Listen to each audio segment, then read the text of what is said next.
Okay, we'll start. My name is Jim Gillespie from the Menzies Centre for Health Policy at University of Sydney, and I'll chair this segment where we've got two practitioners, though from different areas, very different areas of practice, speaking about current problems. And the first was really good. Nicole Higgins, Dr. Nicole Higgins, the president of the Royal Australian College of General Practitioners, was able to come, particularly as she's a practicing GP in Mackay, as well as doing numerous other things, including sitting on government, advising the government on the future of Medicare and sitting on the advisory panel for the inquiry into workforce that Mark's running. She describes herself as an old-fashioned GP who practices cradle to grave. And I'll just hand it over to Nicole. Thanks, James. Is everyone comfortable if I sit, or would you rather if I stood up? We're happy? We're all comfortable? So thank you. So Nicole Higgins, I'm a GP, as James said, from Mackay in North Queensland, although Victorian. Originally, my family lives in Avoca, and my son has just returned to study at Deakin, returned on Sunday. So this is actually quite fortuitous. So it's lovely to be back here in cool weather. So just firstly, wish to acknowledge the traditional custodians, the Wurundjeri people. And in Aboriginal and Torres Strait Islander communities, health is more than just the absence of disease. It is the social, the cultural and emotional wellbeing of community. And I think that's a really nice place to start the conversation that we're having around general practice and Medicare.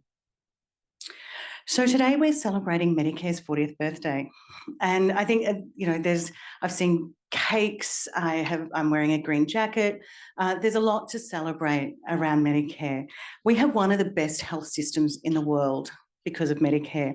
We're in the top 5, and on the key indicators such as access to care, health outcomes, and equity, we do very well, but we can always do better. And Medicare, just like general practice, is the foundation of our health system. And I think what is different this time, we've got a once-in-a-lifetime opportunity to make change, is that health and consumer leaders, Tony and Elizabeth are here, we're all working collaboratively and collectively with government for the future of the healthcare system. So putting Australian priorities first. And as you've seen, we also have a health minister who actually understands general practice, understands primary care, and understands the health system. So before we move on, I'm going to take you back into step in time. In 1984, Steve Jobs had just released the first Mac computer. Advance Australia Fair is proclaimed as our national anthem, and green and gold became our national colours. As a teenager, with my cassette recorder, I taped Band-Aids, Do They Know It's Christmas? So Medicare became our public health insurance scheme at that time. So as Minister Butler said before Medicare, people simply went bankrupt or went without care when they got sick, and because they couldn't afford the healthcare that they needed. Medicare was established to provide free public hospital care to subsidise the cost of other health services, including general practice, for all Australians. And as we've seen, Medicare has changed the course of healthcare delivery within Australia. It's why we have a higher life expectancy, better health than many of our comparable countries. And people no longer go bankrupt if they get sick, which is also now why we have an opportunity to intervene so that people don't end up where they were before. As Caroline pointed out before, there's great pride in Medicare, and I said I didn't bring a cake, but I wore a jacket. But 40 years on, after 10 years of neglect and cuts by successive governments, Medicare itself is sick. And last year, general practice got a bit of a shot in the arm. For the first time in decades, we actually got funding into general practice and primary care, and I'll go into what that means in a moment. So my grandma, probably like yours, said that prevention is better than cure. Just 2% of our healthcare funding goes into preventative care, and only 6.5% of the healthcare budget goes into general practice. Australia has been increasingly falling into a sick care system and pouring money into hospitals. And we need to now start thinking of what does a healthy system, a healthy healthcare system look like? After 10 years of successive cuts, the gap has grown for patients.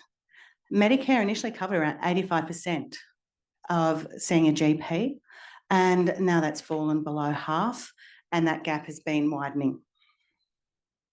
So we know that when people can't afford to get the care that they need, they present sicker, they present later, they end up in hospitals, wrapped in an ambulance, and they cost the taxpayers more. So a typical GP consult costs the taxpayer just over $40. So, for example, your child has got an earache, you take your child to the GP, that costs the taxpayer $40. If you take your child to the emergency department with the same earache, same problem, that costs the taxpayers over $620. And that's without admissions and all the other added costs as well. Okay, so general practice, primary care, we're the cost-efficient engine house of the healthcare system, and it's been neglected for too long. So what we've seen today with Minister Butler's announcements around what the incentives have driven is that funding drives outcomes. We've seen what happens when you put money into general practice and primary care. But let me just quickly take you back. Most people also don't understand what Medicare is. Most people don't understand that the Medicare rebate is yours, as mine, as a patient. It is the money that you get back from the government after you've gone and seen a doctor or a healthcare provider. Now, if that healthcare provider accepts that as full payment, that is what bulk billing is. So the Medicare rebate is yours. It's ours, the voters. So what we've seen today is when we actually change some of the levers and incentives, we get the outcomes that we want and we desire and what we've been advocating for. So we've now seen a turnaround in our most vulnerable communities, especially our rural and regional areas such as Tasmania, regional Queensland, where I'm from, Bendigo, near where my family's from, where those rates for our vulnerable patients, where this funding has been targeted, not only has the bulk billing rate, which has been on an exponential decline, now it's now reversed and it's actually increasing. The but in all of this is that this is just a start. For a long time, the costs of providing care, as we know, in healthcare have been increasing in general practice. We've got to pay for our staff, our rent, our utilities, our insurance, like everybody else. And in Victoria and New South Wales, where those growth rates have been quite slow, payroll tax, which is a huge uncertainty for general practice, are having a huge impact. And unfortunately, those costs have been being passed on to patients. The Medicare rebate hasn't kept up with the cost. The other thing that has come out of the data that's come out today, as I said, we now have proof of concept, fund general practice, we can actually turn outcomes around for patients. And what we're also seeing is that that gap is now reducing. So as I said, that's a down payment. Last year was the first time. We are actually going to need more in general practice and primary care to continue the momentum, but also having that shift of thinking about where do we put our healthcare dollars. But I guess the healthcare, as we all know, we're all in this room, the journey is not without challenges. So in Australia, we have a health workforce shortage. Currently, we are short 2,500 pharmacists. In 2025, we're going to be short 100,000 nurses. And in 2031, we're going to be short 11,000 GPs. So we can't shuffle the deck chairs on the Titanic. We're actually now looking at how we actually all work together. We also know that for rural Australians, $850 less spend in Medicare goes to people who live in rural areas. So once again, looking at how that targeted funding can change. We mentioned workforce before. When I was going through as a GP during the 90s, during my training, 40 to 50% of graduating doctors wanted to become GPs. Now it's less than 15%. It's actually dropped down to 13.1%. And that's because it hasn't been funded, hasn't been valued, and let's face it, it's we also probably haven't explained well enough what we do, and a lot of us have been taken for granted. And I think since I've taken on this job, one of the things I've noticed is people actually don't understand what a GP is, what a GP does and how we do it, and the value that we deliver to the healthcare system. So GPs, to become a specialist GP, it takes a minimum of 11 years of training. We share the first 8 years of medical school and our 2 years internship with our other medical specialists, so with our cardiologists, psychiatrists, gynecologists, etc. So we all share the same STEM, but we branch off into the community. As family doctors, we're here to basically support us. We used the term cradle to grave before, but it's the whole person. We're not just taking a mouth out or a heart out. It's the whole person. Their emotional, their physical, and their social health in the context of the family and the community, and that's what we do. And some of us will go on and then have further specific skills again, whether special interest in ADHD, HIV medicine, procedural skills, urgent care, etc. GPs working teams. And I think this is going to be the real big change, is that multidisciplinary care teams are going to be the way to go about how we're managing our ageing population and chronic disease. And I've said before, my job as a GP, it's sort of like being the conductor, bringing all the different parts of the system together with the patient in the middle as the focus, to make sure that we're in tune and we're not competing and we're getting the best results. As a GP, I think those who are in the room will probably say one of the things that holds us back is not our training, it's not our what it is, it's red tape, legislation, etc. And what this means is that patients then often have to pay more as they wait longer to see non-GP specialists, and that ultimately costs the government more as people get sicker and end up in the hospital system. We also know what we don't want. So we've talked about what we want, what we don't want. We don't want a system that's fragmented, where we trade off quality and safety for access. We don't want a system like the UK, as proud of as everyone is by the NHS, it is breaking, and the whole health system over there is about to fall over. We also know we don't want a system like the US, where people who need care can't access it. So in Australia, we've got a great opportunity at the moment to develop our own hybrid system for what works for Australia. So sorry, Mark, we're getting towards you. One of the things is that we know, as I said before, general practice is the cost-efficient engine house of the healthcare system. For every dollar spent on preventative care, we save 60 cents for the health system down the line. Okay, we're a pretty good investment, but we're also accessible. So 9 out of 10 people see their GP every year, and the average number of episodes is 8 times per year. We have one of the largest workforces, just over 40,000, distributed well over across Australia, and we work in teams.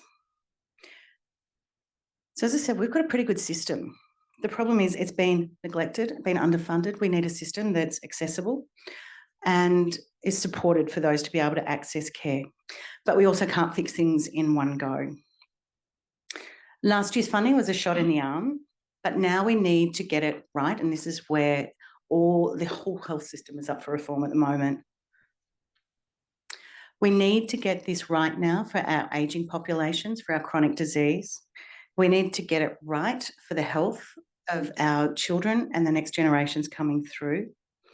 General practice needs to once again become a career of choice for our new graduates. And just like Medicare, general practice and primary care is the foundation of our healthcare system. And we need to invest in our footings. And at the moment, they're a bit crumbly. And if we don't do this, the rest of the system will fall over. So strengthening Medicare is a once in a lifetime opportunity to change the system for better. And what we've seen with today's data that's come out around Medicare is that funding drives outcomes. If we want to have a strong general practice and primary care system and a strong healthcare system, we must fund it. So thank you, and I will pass over to Mark.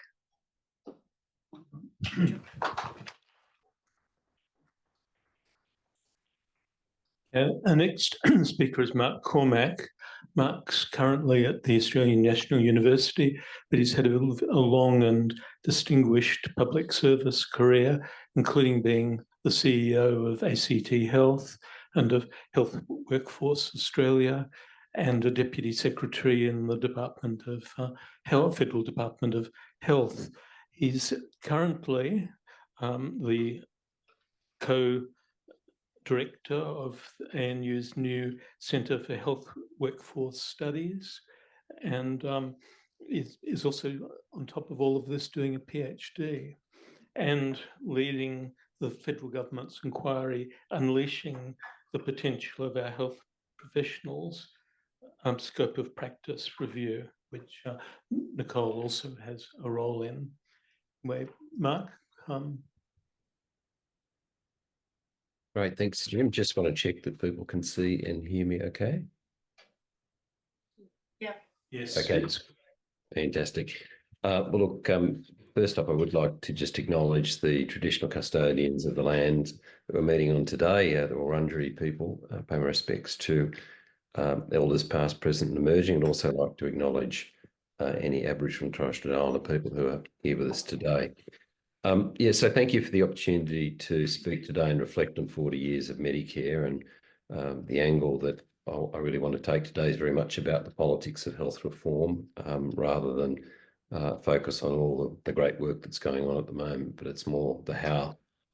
I'd like to take also a slightly broader interpretation of Medicare to encompass what I see as the essential benefits of a universal healthcare system, and that is speed of access to medical and other health professional services subsidised through the MBS.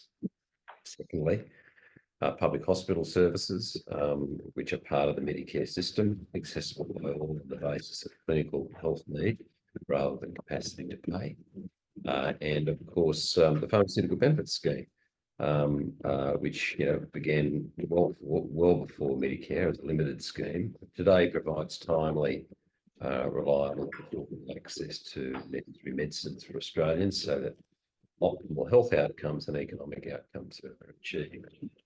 So I guess what I would say at the outset is that the politics of health reform is really the story of a polar tension between the policy stability that's needed to deliver essential health programs that are affordable, predictable, effective, safe and efficient, and the policy change and reform that's needed over time to keep our system current, relevant and modernised, I guess, to draw on the topic of this session, and to keep that desired state. So there's always this tension between keeping it up and running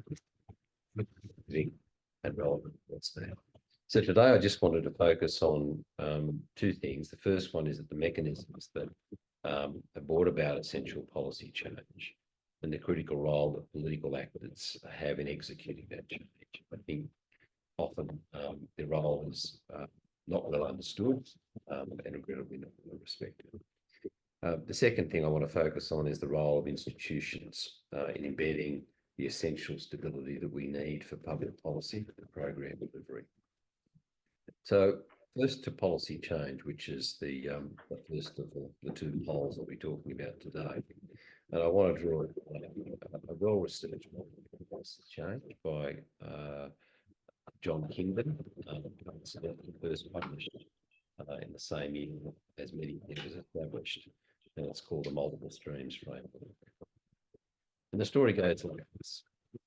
At any point in time, there is a stream of activity underway that focuses on societal problems. Features of this are, firstly, that there are far too many problems and too much load on the system to turn those problems into solutions. Secondly, the problems involve a lot of analysis and definition, collection of feedback. And thirdly, from time to time, those problems result in focusing events, really serious things that happen that cause the problem to go up the queue, if you like, in terms of policy resolution. And then there's the second stream, and this one's focused on policy. And policy is really the ideas and potential solutions to those problems. And policy must be assessed on a number of different criteria. Firstly, values are acceptable. Secondly, that the policy solution is technically feasible. Resources are available to build. There's an active policy community of people engaged in the development, the monitoring, and the oversight of that policy.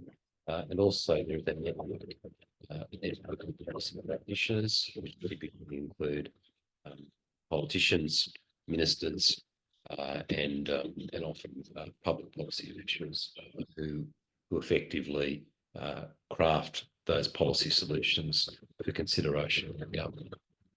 And the third stream is that of politics. And that's essentially the institutional and cultural context in which policy change can be effected. It's driven by the party ideology of the government of the day. It's driven heavily by national mood and also by the very different role that governments have, which is the balancing of interests. And the key point about this framework is that at any point in time, those three streams of activity that I described, even if they're focused on the same thing, e.g. access to affordable primary healthcare might be one, they may never actually align to deliver the policy solution. That is, you can have an obvious and clearly defined problem with a well-researched policy solution, which it must, at some point in time, must align with the political stream to deliver the policy measure. So therefore, there are two other elements that are required. The next one is the policy entrepreneur, and that's typically the political actor who's got access to decision-making, the resources and the strategy that's needed to align the politics stream, the policy and political streams. And finally, and I'll draw upon a couple of mentions that Nicole made, final element is a window of opportunity. And I want to talk a little bit about this in a minute. But a window of opportunity must occur to enable those streams to be aligned to affect the policy change. And those windows of opportunity can be, and typically are in Australia, regime change. That period of time immediately following a change of government, particularly change of federal government. And the second type, and we seem to experience a lot of these, that is major external events, war, natural disaster, or a new major crisis to resolve. They're the windows of opportunity. And the history of Medicare is replete with examples of the political actor aligning those policy streams to affect reforms and policy change as the window of opportunity opens.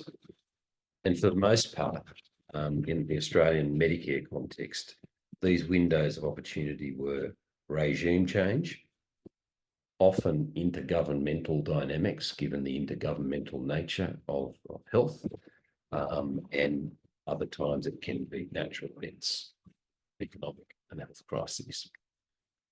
I'm just going to quickly run through just a couple of examples to sort of explain the, I guess, this concept of streams. The first and obvious one was Medibank in 1975. The problem that it set out to solve was effectively catastrophic in poverty, the inability to access it. Yeah. The window of opportunity were two that opened. The first one was the regime change to Gough Whitlam's government, and secondly, the need for a double dissolution of federal parliament to actually bring the first Medibank into operation. The result, it was established for a short period of time.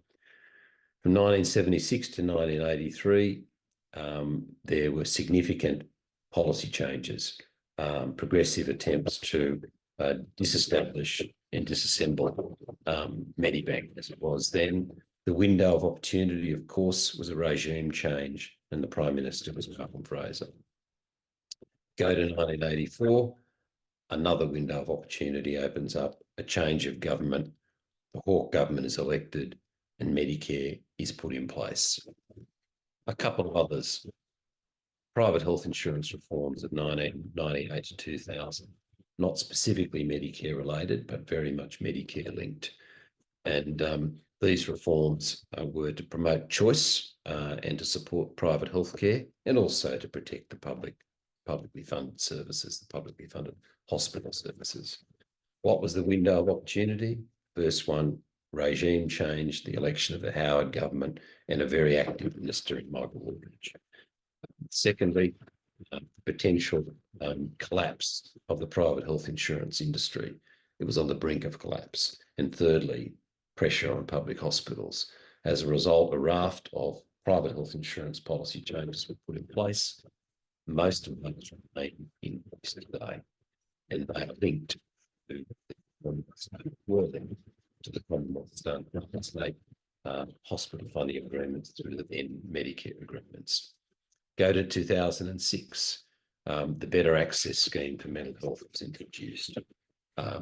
The driver there was not a regime change, but it was essentially three factors. The first one, there was a major national awakening and interest in mental health, not only as a health issue, but as a broader societal issue. The second one was a Productivity Commission report, which outlined very clearly the economic, social and health impacts of mental illness across the nation. And thirdly, a historic COAG decision to address mental health. The Howard and John Howard government and Tony Abbott as health minister then made significant changes to the Medicare system to open it up to a wider range of disciplines, and it also foreshadowed what continues today, which is a much more significant Commonwealth role in mental health services.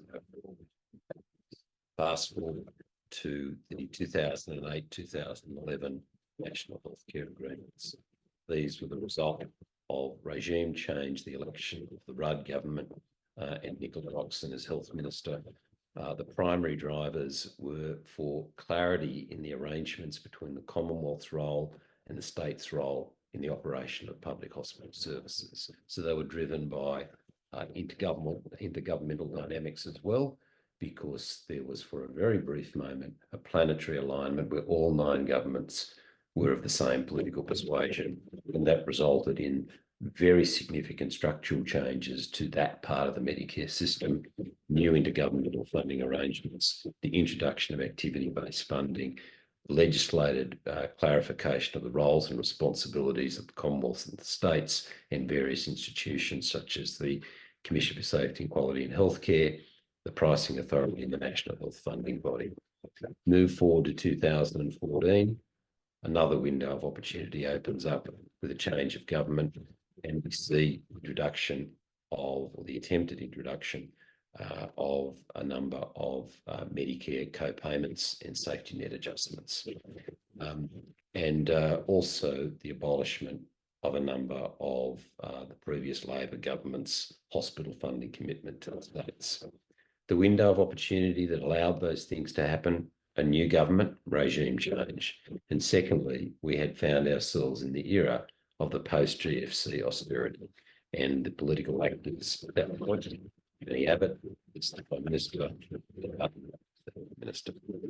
Fast forward to 2020, during the COVID era, and suddenly we saw the introduction of telemedicine at a scale that had not been envisaged or even imagined could happen.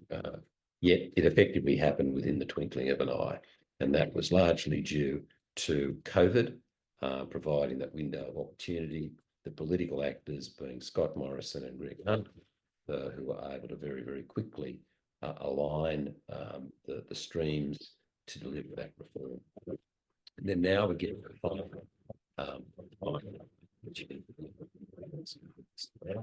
and that is in 2022, strengthening Medicare, which was a very prompt and timely piece of policy work undertaken by the newly elected government.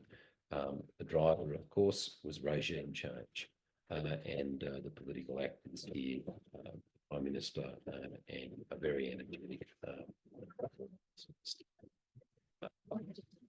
So that's the kind of, that's one part. That's how change historically has happened in a political sense. And the other side of the coin is how change is embedded and sustained. And I'd just like to turn to some of the mechanisms that are in place to achieve essential stability in public policy. This is where institutions come in. And I want to briefly touch on a theory, which is that of historical institutionalism. I'm sure you're all well and truly across that. But it's a really good way to describe and explain their critical role in the politics of health reform.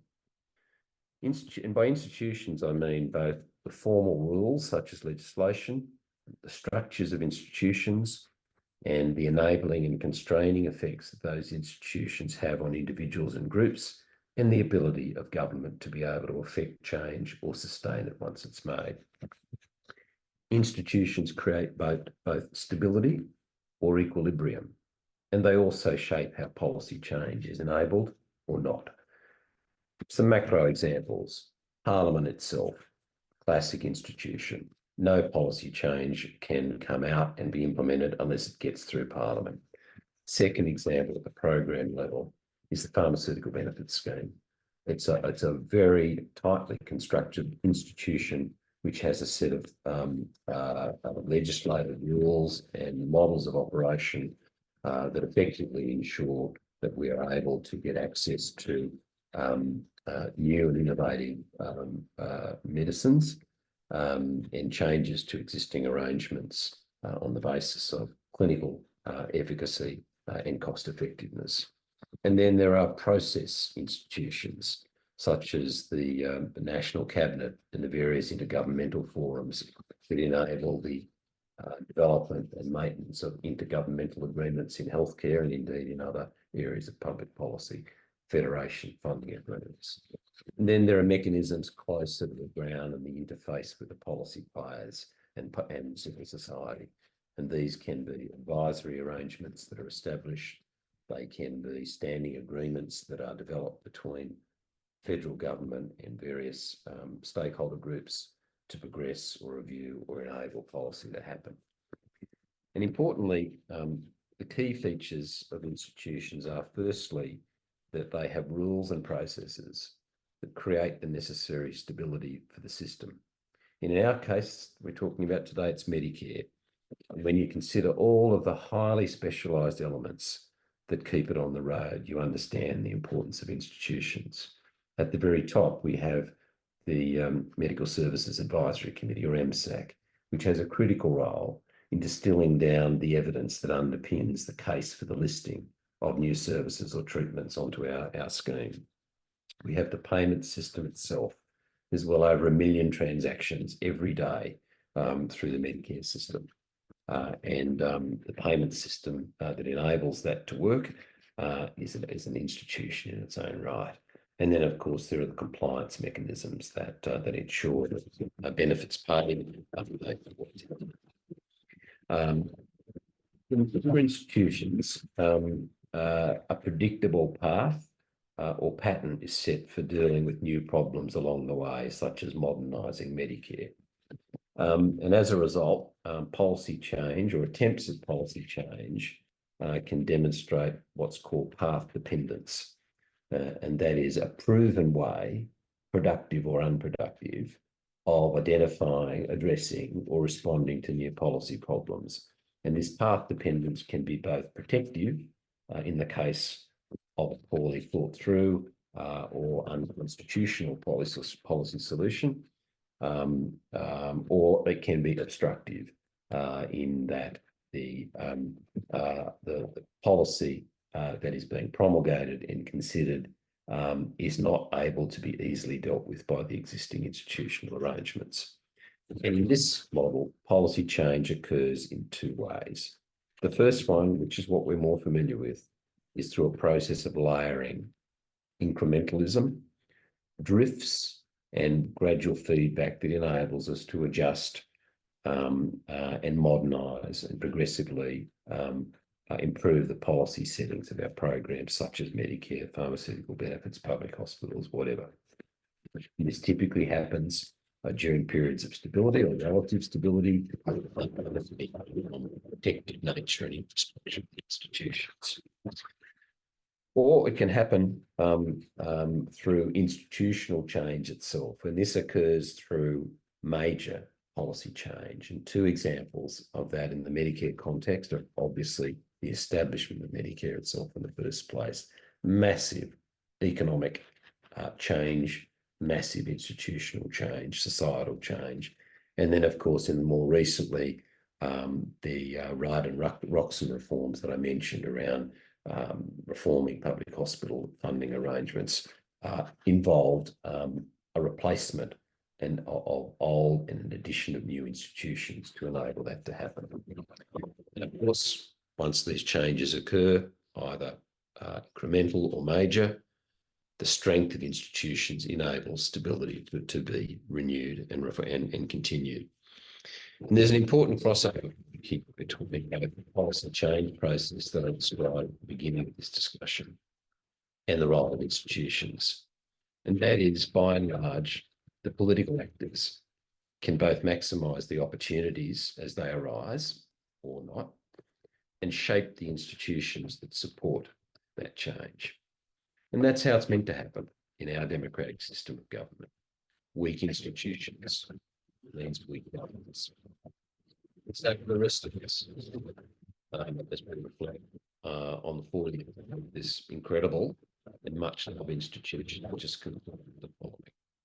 First up, never, ever forget or ignore or be distracted from the problem that Medicare was established to solve, and that is affordable access to care based on need.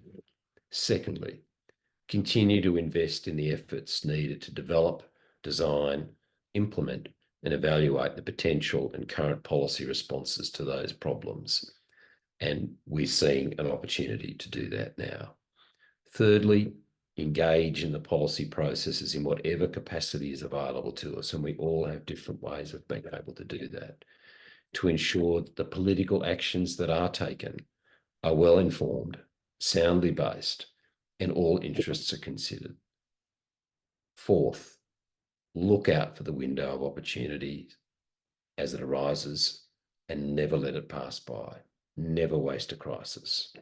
And finally, continue to strengthen and invest in the essential institutions that keep the system stable and able to support both incremental and major reform as they need. Thanks very much.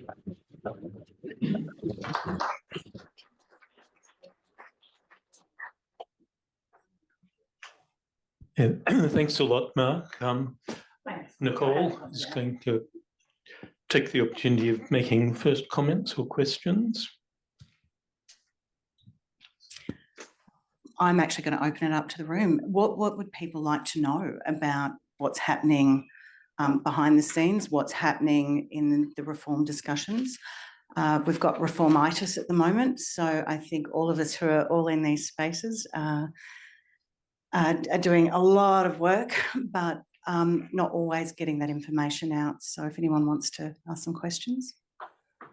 Edward. A couple of questions, if I may. The first, when you mentioned about the plummeting interest in general practice among medical graduates, that seems to have happened about the same time.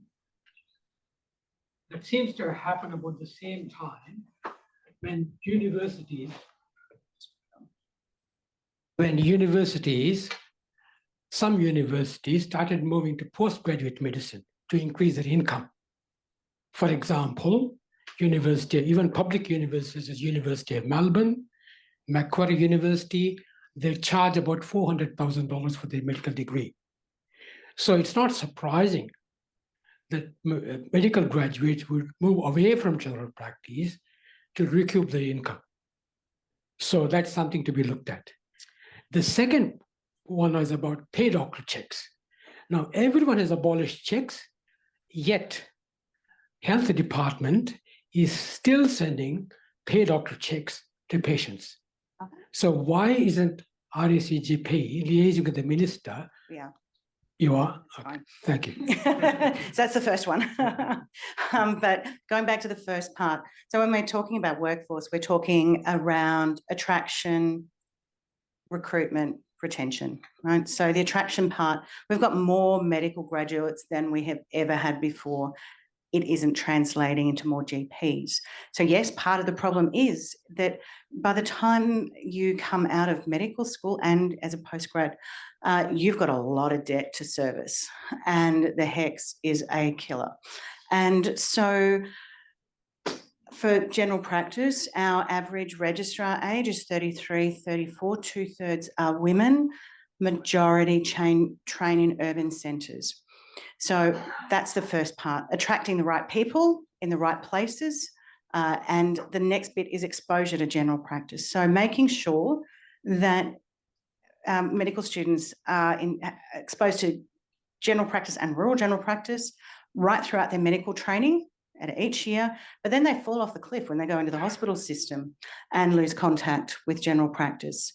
So that's part of it. The other is with said 2/3 of our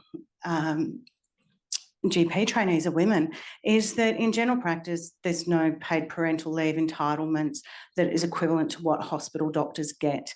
So people stay in the system until they've had their babies. And we need to make sure that we have parity and equity for our future GPs to make it attractive.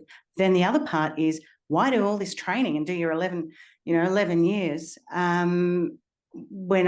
when you could be a cardiologist who, charges a mozza or, a different type of specialist. So, as I said, general practice has sat in the corner for a long time, been very quiet, and we just get on with our jobs in our rooms and our patients. But we need to make sure that it's attractive and that we target and recruit our young doctors. Sorry, Rowena, sorry. You've got good memory. Thanks. I've been a GP for about 30 years, in community health mainly. One of the things about the strengthening Medicare and the various things, as you know, Nicole, as a GP, you can only really bill through Medicare about half the work you do.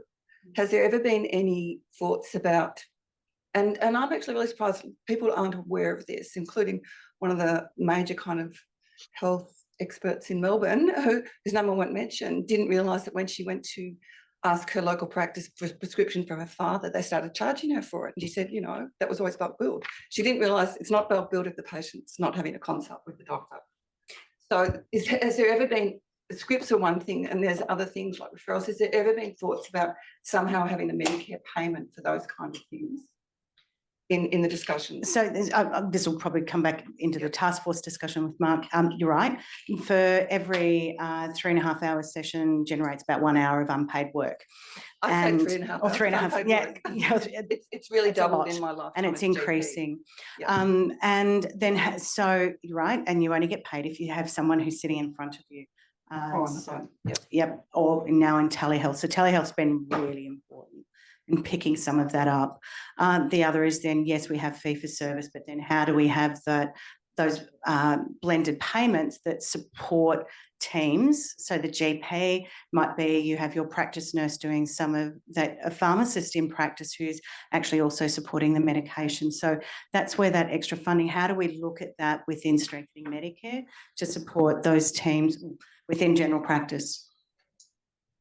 Yes, but I'm actually looking at actual payments for various things, if that could be, like a notional 10997 type item. I was going to say the MBS has 6,000 item numbers. So Medicare was started to reduce paperwork. It's actually, well, but the number of item numbers, I know that what's her name, Margaret Foy keeps talking about this, but the number of item numbers that GPs actually use is probably, less than 100. So it's not, Medicare for GPs is not that complex once you've been doing it for a while at all. But I just think perhaps there should be some items for non-consult activities because they're an increasing part of our work. And certainly the amount of what I call on top of, which is on top of consultation work, has more than doubled in my GP lifetime. And it's not just because the ageing of the population increased incidence of chronic disease, it's because so much is shoved onto GPs. And the thing that's happened, we're now in the 5th year of the COVID pandemic, I think, my maths is right. The thing that's happened with COVID is more stuff that specialists used to do has gone on to general practitioners. And GPs have written about this. Yep. And that adds to our admin workloads. I think this is one of the things that's putting doctors off doing general practice. I've got 2 brothers who are specialists. They don't do nearly as much work as I've ever done in my lifetime. Yeah, so GPs have been the workhorse of the primary healthcare system, and it's actually called a GANFID, get a note from your doctor. I know that drives us all. Get a nuts. letter from your doctor. Get a letter from your doctor. Yeah, move on. If Mark, do you want to make any comments, or we could take questions for Mark on the ideas of he's put forward on how systems change? Yeah, Liz. Thanks. Hi, Mark. It's Elizabeth Devaney from Consumers Health Forum. Lovely to see you. Given what you said about never waste a crisis and the work you're doing now with the scope of practice review, if COVID has given us a health workforce crisis, then what are we going to do not to waste that? Look, I think I disagree that COVID gave us a workforce crisis. I think COVID just simply amplified a long-standing crisis, but that's a side issue. Look, I guess the point I was making in my presentation was really, in our system of government, there is an amount of time where governments are most receptive to progress policy reforms, and as Nicole mentioned, this is one of those. So I think within what the government is doing, both in the strengthening Medicare space, but also outside of it, I was, very pleasantly surprised by the volume and range of workforce-focused measures that are in the current budget and are in the process of certainly some degree of implementation. The work that I'm doing at the moment on the scope of practice review is very much workforce focused, but it also draws in some of the conversation we just had about funding models. The way that payment is made drives and affects behaviour, and I think that we've seen that. So I think we need to use the opportunity that is available through the review processes that are underway, engage with them, and I guess contribute to the development of kind of relevant, implementable kind of policy solutions for government to consider and hopefully accept. So yeah, just strike while the iron is hot, and of course I think it is, but in 6 to 8 months there'll be a different mood.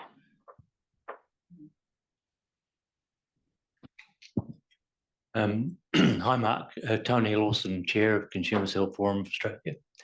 I was just wondering, as part of your review, whether you have any input or line of sight through the National Health Reform Agreement review, given the importance of the Commonwealth state practices impacting on workforce, whether you'd like to make any comment about what's happening in that space. Thank you.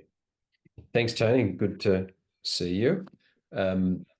So I'm not involved in that process because I'm undertaking this independent review, but I'm certainly very well across and very well aware of what's being considered as part of the National Health Reform Agreement renegotiations. So I've been very fortunate to be able to engage with the Commonwealth and state officials who are working on that, and also to ensure that the some of the potential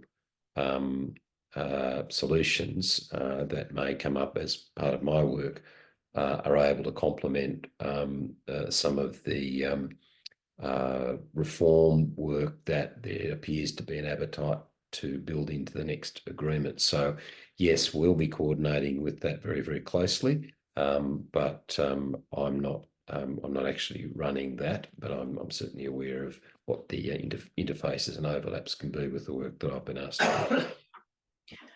Can I actually just jump in at that point? I'm not sure how many people are aware, but 2025 is a big year in that all of the, just about, I think, those important agreements, whether it be in GP training, National Healthcare Reform Agreement, PHNs, funding in general practice and primary care anyway, all come into alignment.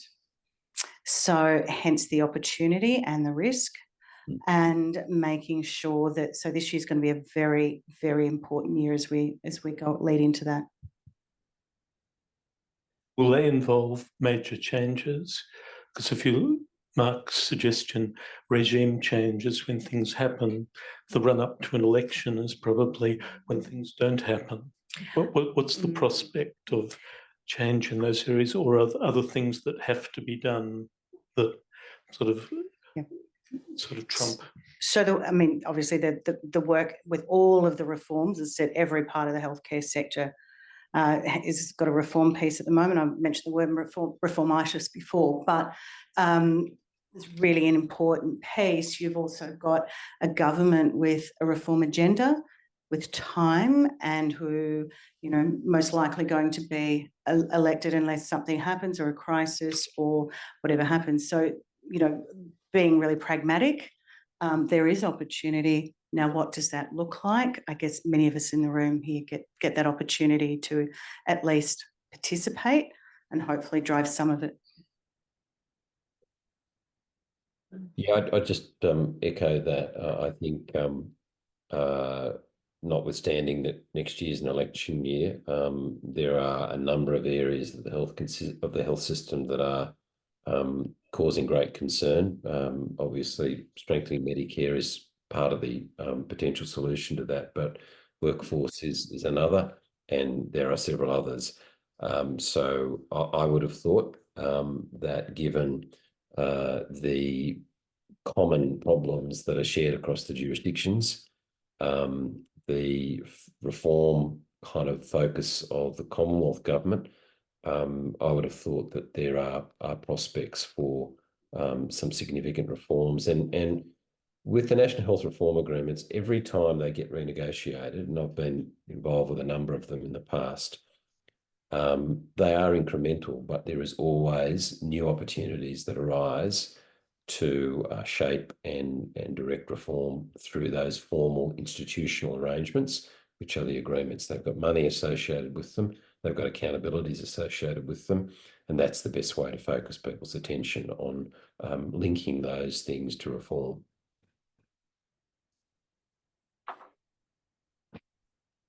I think we've got one chance for one. Did Caroline have? Thank you. Caroline Holbrook from Deakin University.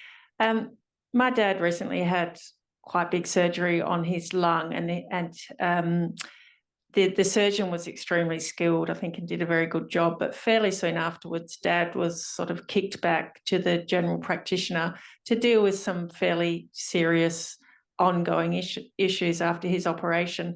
And one thing that a friend commented on was that the whole setup of the relationship between the specialist and general practitioners has changed in Australia. We're going from more of a British tradition of general physicians who would be more involved in aftercare towards a more American system of specialists who might review the patient after the surgery and say, oh, wow, look, I made a magnificent cut and that looks good. Off you go back to the GP. So pushing, again, more of the load onto the general practitioner. Does that sort of setup sound like it is a trend? Unfortunately, that is happening in the Australian system. I'm actually looking at everyone nodding. So clearly the GPs in the room are saying yes. The thing is now we've actually got some really good data. So Lumos out of New South Wales has shown evidence that if somebody who is discharged from hospital sees their GP team within 7 days, we significantly reduce readmission times, and that hence is a significant saving to the healthcare system. So what we need to now do is actually fund that. And as I said before, funding drives outcomes. So if we want to make sure that we provide great follow-up care, let's actually support the GP to be able to do that, because it's happening, and especially as more and more gets pushed on. And I think what we're also seeing is GPs' roles changing to, you know, that consultant physician space as well, and making sure that we also then support in general practice those people to support the GP, the patient upon discharge, but it does need funding. One funding that does help with that kind of thing is we've got pharmacists. We've got a pharmacist through a PHN program at our practice. And one of the things we try to do is when we get notification of a discharge and a discharge summary, and you don't always, but when you do, we give that to Laura, and then she can follow up to make sure that medication is correct and stuff. And the other thing that happens with hospitals discharging patients is, you know, follow up by GP in a week. That doesn't happen after time. And they don't follow that up. That doesn't happen. Yeah, and if it says GP to chase, it gets something very rude sent back. But the pharmacist in general practice, yeah, they're fantastic. So these are non-dispensing pharmacists who actually work as part of the team, who've got access to the patient's notes and histories and results. And this is about medical safety, medication safety, and that is a program that we are really pushing to get funded as well. Yeah. Anyway, I think we've reached the end of our time. Thank you very much to both of the speakers and to everybody else who contributed. I think it's a discussion that will go on into some of the other sessions.